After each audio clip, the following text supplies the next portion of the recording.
जय श्री गणेश जय श्री हरि। 31 मार्च दिन रविवार। चैत मास चल रहा है और चैत मास में हम लोग जगन्नाथ जी से संबंधित कथाओं का श्रवण कर रहे हैं। अगर आपने इससे पहले की कथाओं का श्रवण ना किया हो तो मेरे चैनल पर इसकी पूरी प्लेलिस्ट बनी है। आप वहां जाके संपूर्ण कथा का संपूर्ण ज्ञान प्राप्त कर सकते हैं, क्योंकि संपूर्ण कथा जानने से संपूर्ण ज्ञान की प्राप्ति होती है।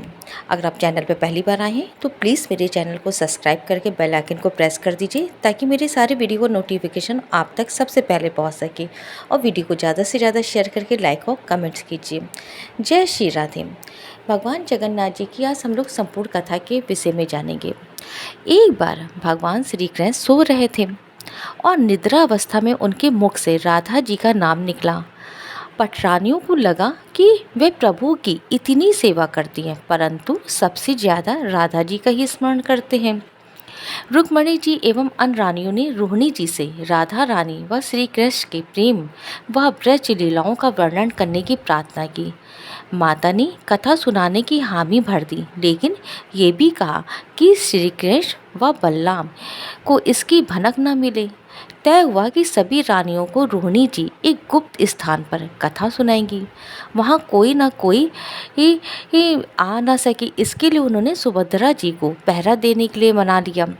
सुभद्रा जी को आदेश हुआ कि स्वयं श्री कृष्ण या बलराम भी आए तो उन्हें भी अंदर न आने देना। माता ने कथा सुनानी आरंभ की। सुभद्रा द्वार पर तैनात थी। थोड़ी देर में श्री कृष्ण एवं बलराम वहां आ पहुंचे। सुभद्रा ने अंदर जाने से रोक लिया। इससे भगवान श्री कृष्ण को कुछ संदेह हुआ। वे बाहर से ही अपनी सूक्ष्म शक्ति द्वारा अंदर की माता द्वारा वर्णित ब्रज की लीलाओं का आनंद लेकर सुनने लगे। बलराम जी भी कथा का आनंद लेने लगे। कथा सुनते सुनते श्री कृष्ण, बलराम व सुभद्रा के हृदय में ब्रज के प्रति अद्भुत प्रेम भाव उत्पन्न हुआ। उस भाव में उनके पैर हाथ सिकुड़ने लगे और जैसे बाल काल में थे, तीनों राधा जी की कथा में ऐसे विभोर हुए कि मूर्ति के समान जड़ प्रतीत होने लगे। बड़े ध्यानपूर्वक देखने पर भी उनके हाथ पैर दिखाई नहीं देते थे। सुदर्शन ने भी द्रवित होकर लंबा रूप धारण कर लिया। उसी समय देव मुनि नारद वहां आ पहुंचे। भगवान के इस रूप को देखकर आश्चर्यचकित हो गए और निहारते रह गए। कुछ समय बाद जब तिरंगा भाई तो नारद जी ने प्रणाम करके भगवान श्री कृष्ण से कहा, हे प्रभु, मेरी इच्छा है कि मैंने आज जो रूप देखा है वह रूप आपके भक्त जनों को भी पृथ्वी लोक पर चिरकाल तक देखने को मिले। आप इस रूप में पृथ्वी पर वास करें। भगवान श्री कृष्ण नारद जी की बात से प्रसन्न हुए और उन्होंने कहा कि ऐसा ही होगा। कली काल में इसी रूप में नीलांचल क्षेत्र में अपना स्वरूप प्रकट करूंगा।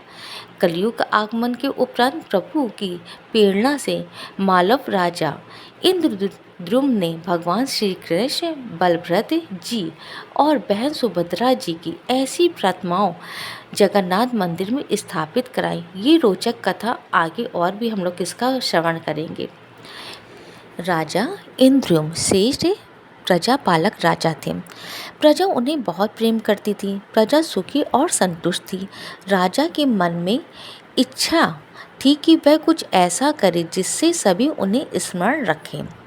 देव योग से इंद्रद्युम्न के मन में एक अज्ञात कामना प्रकट हुई कि वे एक ऐसा मंदिर का निर्माण कराएं जैसा दुनिया में कहीं और न हो। इंद्रद्युम्न विचार करने लगे, आखिर उनके मंदिर में किस देवता की मूर्ति स्थापित करें। राजा के मन में यही इच्छा और चिंतन चलने लगा। एक रात इसी पर गंभीर चिंतन करते सो गए। नींद में राजा ने एक सपना देखा। सपने में उन्हें एक देववाणी सुनाई पड़ी। इंद्रद्युम्न ने सुना, राजा, तुम पहले नए मंदिर का निर्माण आरंभ करो। मूर्ति विग्रह की चिंता छोड़ दो। उचित समय आने पर तुम्हें स्वयं राह दिखाई पड़ेगी। राजा नींद से जगा। सुबह उठते ही उन्होंने अपने मंत्रियों को सपने की बात बताई। राजा पुरोहित के सुझाव पे शुभ मुहूर्त में पूर्वी तट पर एक विशाल मंदिर के निर्माण का निश्चय हुआ। वैदिक मंत्रोच्चार के साथ मंदिर निर्माण का कार्य का श्री गणेश हुआ। राजा इंद्रुम के मंदिर बनवाने की सूचना शिल्पियों और कारीगरों को हुई। सभी इसमें योगदान देने पहुंचे, दिन रात मंदिर के निर्माण में जुट गए। कुछ ही वर्षों में मंदिर बनकर तैयार हुआ। सागर तट पर एक विशाल मंदिर का निर्माण तो हो गया, परंतु मंदिर के भीतर भगवान की मूर्ति की समस्या जस की तस थी। राजा फिर से चिंतित होने लगे। एक दिन मंदिर के गर्भगृह में बैठकर इसी चिंतन में बैठे राजा की आंखों से आंसू निकल आए। राजा ने भगवान से विनती की, प्रभु, आपके किस स्वरूप को इस मंदिर में स्थापित करूं, इसकी चिंता से व्यग्र हूँ। मार्ग दिखाइए। आपने सपने में जो संकेत दिया था उसे पूरा होने का समय कब आएगा? देव विग्रह विहीन मंदिर देख सभी मुझ पर हंसेंगे। राजा की आंखों से आंसू झर रहे थे। वे प्रभु से प्रार्थना करते जा रहे थे, प्रभु, आपके आशीर्वाद से मेरा बड़ा सम्मान है। प्रजा समझेगी कि मैंने झूठ मूठ में सपने में आपके आदेश की बात कहकर इतना बड़ा श्रम कराया। हे प्रभु, मार्ग दिखाएं। राजा दुखी मन से अपने महल में चले गए। उस रात को राजा ने फिर एक सपना देखा। सपने में उसे देववाणी सुनाई दी, राजन, यहाँ निकट में ही भगवान श्री कृष्ण का विग्रह रूप है। तुम उन्हें खोजने का प्रयास करो, तुम्हें दर्शन मिलेंगे। इंद्रुम ने सपन की बात पुनः पुरोहित और मंत्रियों को बताई। सभी ये निष्कर्ष पर रह पहुँचे कि प्रभु की कृपा सहज प्राप्त नहीं होगी। इसके लिए हमें निर्मल मन से परिश्रम आरंभ करना चाहिए। भगवान के विग्रह का पता लगाने की जिम्मेदारी राजा इंद्रुम ने 4 विद्वानों पंडितों को सौंप दिया। प्रभु इच्छा से प्रेरित होकर चारों विद्वान 4 दिशाओं में निकले। उन चारों में एक विद्वान थे विद्यापति। वह चारों में सबसे कम उम्र के थे। प्रभु के विग्रह की खोज के दौरान उनके साथ बहुत अलौकिक घटनाएं हुई। प्रभु का विग्रह कैसे उन्हें मिला, ये प्रसंग भी हम लोग जानेंगे। जय श्री जगन्नाथ जी, जय श्री हरि हरि। पंडित विद्यापति पूर्व दिशा की ओर चले। कुछ आगे चलने के बाद विद्यापति उत्तर की ओर मुड़े तो उन्हें एक जंगल दिखाई दिया। वन भयानक था। विद्यापति श्री कृष्ण के उपासक थे। उन्होंने श्री कृष्ण का स्मरण किया और राह दिखाने की प्रार्थना की। भगवान श्री कृष्ण की प्रेरणा से उन्हें राह दिखने लगी। प्रभु का नाम लेते लेते वे वन में चले जा रहे थे। जंगल के मध्य में उन्हें एक पर्वत दिखाई दिया। पर्वत के वृक्षों से संगीत की ध्वनि सा सुरमय गीत सुनाई पड़ रहा था। विद्यापति संगीत के जानकार थे। उन्हें वहाँ मृदंग, बंसी, करताल की मिश्रित ध्वनि सुनाई दे रही थी। ये संगीत उन्हें दिव्य लगा। संगीत की लहरियों को खोजते खोजते विद्यापति आगे बढ़ते चले जा रहे थे। वे जल्दी ही पहाड़ी की चोटी पर पहुँच गए। पहाड़ की दूसरी ओर उन्हें एक सुंदर घाटी दिखाई दी जहाँ भील नृत्य कर रहे थे। विद्यापति उस दृश्य को देखकर मंत्रमुग्ध थे। सफ़र के कारण थके थे, पर संगीत से थकान मिट गई और उन्हें नींद आने लगी। अचानक एक बाघ की गर्जना सुनकर विद्यापति घबरा उठे। बाघ उनकी ओर दौड़ता आ रहा था। बाघ को देखकर विद्यापति घबरा गए और बेहोश होकर वहीं गिर पड़े। बाघ विद्यापति पर आक्रमण करने ही वाला था कि तभी एक स्त्री ने बाघ को पुकारा। बाघ उस आवाज़ को सुनकर बाघ मौन खड़ा हो गया। स्त्री ने उसे लौटने का आदेश दिया तो बाघ लौट पड़ा। बाघ उस स्त्री के पैरों के पास ऐसे लौटने लगा जैसे कोई बिल्ली पुचकार कर सुनकर खेलने लगती है। युवती बाघ की पीठ को प्यार से थपथपाने लगी और बाघ स्नेह से लौटता रहा। वह स्त्री वहाँ मौजूद स्त्रियों में सर्वाधिक सुंदर थी। वह भीलों के राजा विश्वासु की इकलौती पुत्री ललिता थी। ललिता ने अपनी सेविकाओं को अचेत विद्यापति के देखभाल के लिए भेजा। सेविकाओं ने झरने से जल लेकर विद्यापति पर छिड़का। कुछ देर बाद विद्यापति की चेतना लौटी। उन्हें जल पिलाया गया। विद्यापति ये सब देखकर कुछ आश्चर्य में थे। ललिता विद्यापति के पास आई और पूछा, आप कौन हैं और भयानक जानवरों से भरे इस वन में आप कैसे पहुँचे? आपके आने का प्रयोजन बताइए ताकि मैं आपकी सहायता कर सकूं। विद्यापति के मन में बाघ का भय पूरी तरह से गायब नहीं हुआ था। ललिता ने ये बात भाप ली और उन्हें सांत्वना देते हुए कहा, वीरवर, आप मेरे साथ चलें। जब आप स्वस्थ हों तब अपने लक्ष्य की ओर प्रस्थान करें। विद्यापति ललिता के पीछे पीछे उनकी बस्ती की तरफ चल दिए। विद्यापति भीलों के राजा विश्वासु से मिले और उन्हें अपना परिचय दिया। विश्वासु विद्यापति जैसे विद्वान से मिलकर बड़े प्रसन्न हुए। विश्वासु के अनुरोध पर विद्यापति कुछ दिन वहीं अतिथि बनकर रुके। वे भीलों को धर्म और ज्ञान का उपदेश देने लगे। उनके उपदेशों को विश्वासु तथा ललिता बड़ी रुचि के साथ सुनते थे। ललिता के मन में विद्यापति के लिए अनुराग पैदा होने लगा। विद्यापति ने भी ये भाप लिया। ललिता जैसे सुंदरी और उनके प्रेम को वो स्वीकार कर लिया उन्होंने। किंतु विद्यापति एक बड़े कार्य के लिए निकले थे। अचानक एक दिन विद्यापति गंभीर रूप से बीमार हो गए। ललिता ने उसकी सेवा बड़े मन से की। इससे विद्यापति के मन में ललिता के लिए बड़ा प्रेम भाव पैदा हुआ। विश्वासु ने प्रस्ताव रखा कि विद्यापति ललिता से विवाह कर ले। विद्यापति ने इसे स्वीकार कर लिया। कुछ दिन दोनों के सुखमय बीते। ललिता से विवाह करने के बाद विद्यापति प्रसन्न तो थे, पर जिस महान कार्य को पूर्ण करने के लिए वे आए थे वे अधूरा था। यही चिंता उन्हें बार बार सताती थी। इस बीच विद्यापति को एक विशेष बात पता चली। विश्वासु हर रोज सवेरे उठकर कहीं चले जाते हैं और सूर्योदय के बाद ही लौटता था। कितनी भी विकट स्थिति हो, उसका ये नियम कभी नहीं टूटता था। विश्वासु के इस व्रत पर विद्यापति को आश्चर्य हुआ। उनके मन में इस रहस्य को जानने की इच्छा हुई। आखिर विश्वासु जाता कहाँ है? एक दिन विद्यापति ने ललिता से इस संबंध में पूछा। ललिता ये सुनकर सहम गई। आखिर वह क्या रहस्य था? क्या वह रहस्य विद्यापति के कार्य में सहयोगी था या विद्यापति पत्नी के प्रेम में मार भटक गया? ये प्रसंग हम लोग आगे सुनते हैं। विद्यापति ने ललिता से उसके पिता द्वारा प्रतिदिन सुबह किसी अज्ञात स्थान पर जाने और सूर्योदय के पूर्व लौट आने का रहस्य पूछा। विश्वासु का नियम किसी हाल में नहीं टूटता था, चाहे कितनी भी विकट परिस्थिति हो। ललिता के सामने धर्म संकट आ गया। वह पति की बात को ठुकरा नहीं सकती थी, लेकिन पति जो पूछ रहा था वह उसके वंश की गोपनीय परंपरा से जुड़ी बात थी, जिसे खोलना संभव नहीं था। ललिता ने कहा, स्वामी, ये हमारे कुल का रहस्य है जिसे किसी के सामने खोला नहीं जा सकता, परंतु आप मेरे पति हैं और मैं आपको कुल का पुरुष मानते हुए जितना संभव हो उतना बताती हूँ। यहाँ से कुछ दूरी पे एक गुफा है जिसके अंदर हमारे कुल देवता हैं। उनकी पूजा हमारे सभी पूर्वज करते आए हैं और ये पूजा निर्बध चलनी चाहिए। उसी पूजा के लिए पिताजी रोज सुबह नियमित रूप से जाते हैं।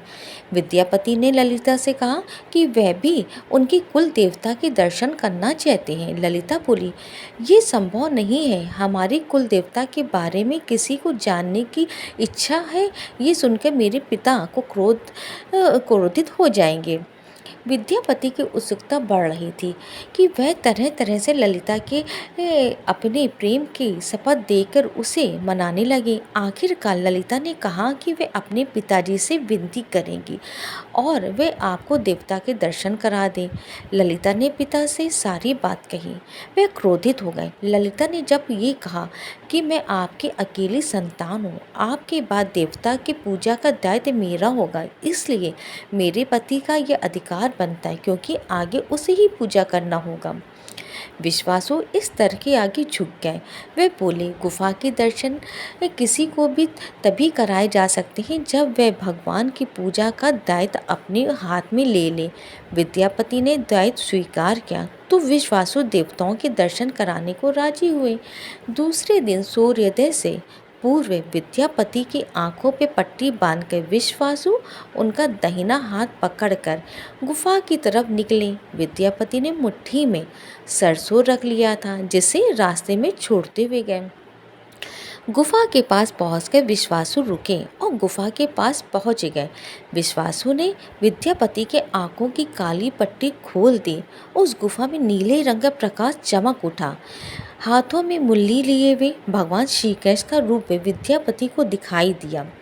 विद्यापति आनंद मगन हो गए। उन्हें भगवान के दर्शन किए। दर्शन के बाद तो जैसे विद्यापति जाना ही नहीं चाहते थे, पर विश्वासु ने लौटने का आदेश दिया। फिर उनकी आंखों पे पट्टी बांधी और दोनों लौट पड़े। लौटने पे ललिता ने विद्यापति से पूछा। विद्यापति ने गुफा में दिखे अलौकिक दृश्य के बारे में पत्नी को बताना भी उसने उचित नहीं समझा। वह टाल गए। ये तो जानकारी हो चुकी थी। विश्वासु श्री कृष्ण की मूर्ति की पूजा करते हैं। विद्यापति को आभास हो गया कि महाराज सपन ने जिस प्रभु विग्रह के बारे में देववाणी सुनी थी वह इसी मूर्ति के बारे में थी। विद्यापति विचार करने लगे, किसी तरह मूर्ति को लेकर राजधानी पहुंचना होगा। वे एक तरफ तो गुफा में मूर्ति को लेकर जाने की सोच रहे थे, तो दूसरी तरफ भील राज और पत्नी के साथ विश्वासघात के विचार से उनका मन व्यथित हो रहा था। विद्यापति धर्म अधर्म के बारे में सोचते रहे। फिर विचार आया, यदि विश्वासु ने सचमुच उस पर विश्वास किया होता तो आंखों पर पट्टी बांधकर गुफा तक नहीं ले जाते, इसलिए उसके साथ विश्वासघात का प्रश्न नहीं उठता है। उसने गुफा से मूर्ति चुराने का मन बना लिया। विद्यापति ने ललिता से कहा कि वे अपने माता पिता के दर्शन के लिए जाना चाहता है। वे उसे लेकर परेशान होंगे। ललिता भी साथ चलने को तैयार हुई, तो विद्यापति ने ये कहकर समझाया कि वे शीघ्र ही लौट आएंगे तो उसे साथ ले जाएगा। ललिता मान गई। विश्वासु ने उसके लिए घोड़े का प्रबंध किया। अब तक सरसों के दाने से पौधे निकल आए थे। उनको देखता हुआ विद्यापति गुफा तक पहुंच गया। उसने भगवान की स्तुति की और क्षमा प्रार्थना के बाद उसकी मूर्ति उठाकर झोले में रख ली। शाम तक वह राजधानी पहुंच गया और सीधा राजा के पास गया। उसने दीप प्रतिमा राजा को सौंप दी और पूरी कहानी सुनाई। राजा ने बताया कि उसने कल एक सपना देखा कि सुबह सागर में एक कुंदा बहकर आएगा। उस कुंदे की नक्काशी करवा के भगवान की मूर्ति बनवा लेना, जिसका अंश तुम्हें प्राप्त होने वाला है। वह भगवान श्री विष्णु का स्वरूप होगा। तुम जिस मूर्ति को लाए हो वो भी भगवान कृष्ण और विष्णु का अंश है। दोनों आश्वस्त थे कि उनकी तलाश पूरी हो गई।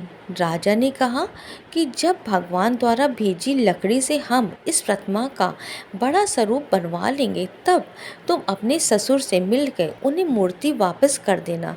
उनके कुल देवता का इतना बड़ा विग्रह एक भव्य मंदिर में स्थापित देखकर उन्हें खुशी ही होगी। दूसरे दिन सूर्योदय से पूर्व राजा विद्यापति तथा मंत्री को लेकर सागर तट पर पहुंच गया। सपन के अनुसार एक बड़ा कुंदा पानी में बहकर आ रहा था। सभी उसे देखकर प्रसन्न हुए। 10 नावों में बैठकर राजा के सेवक उस कुंदे को खींचने पहुंचे। मोटी मोटी रस्सियों से कुंदे को बांधकर खींचा जाने लगा, लेकिन कुंदा टस से मस नहीं हुआ और लोग भेजे गए, लेकिन सैकड़ों लोग और नावों का प्रयोग करके भी कुंदे को हिलाया तक नहीं जा सका। राजा का मन उदास हो गया। सेनापति ने एक लंबी सेना कुंदे को खींचने के लिए भेज दी। सारे सागर में सैनिक ही सैनिक नजर आने लगे, लेकिन सभी मिलकर कुंदे को अपने स्थान से हिला तक ना सके। सुबह से रात हो गई। अचानक राजा ने काम को रोकने का आदेश दिया। उसने विद्यापति को अकेले में ले जाकर कहा कि वह समस्या का कारण जान गया है। राजा के चेहरे पर संतोष के भाव थे। राजा ने विद्यापति को गोपनीय रूप से कहीं चलने के लिए कहा। राजा इंद्रुम ने कहा, अब भगवान विग्रह बन जाएगा, बस एक काम करना होगा। भगवान श्री कृष्ण ने राजा को ऐसा क्या संकेत दिया था? उसकी सारी परेशानियां समाप्त हो गई। ये प्रसंग भी हम लोग सुनेंगे। जय श्री हरि, जय जगन्नाथ। राजा इंद्र को भगवान की प्रेरणा से समझ में आने लगा कि आखिर प्रभु के विग्रह के लिए जो लकड़ी का कुंदा पानी में बहकर आया है वह हिलडुल भी क्यों नहीं रहा है। राजा ने विद्यापति को बुलाया और कहा, तुम जिस दिव्य मूर्ति को अपने साथ लाए हो उसकी अब तक जो पूजा करता आया है उसे तुरंत भेंट करके क्षमा मांगनी होगी। बिना उसके स्पर्श किए ये कुंदा आगे नहीं बढ़ सकेगा।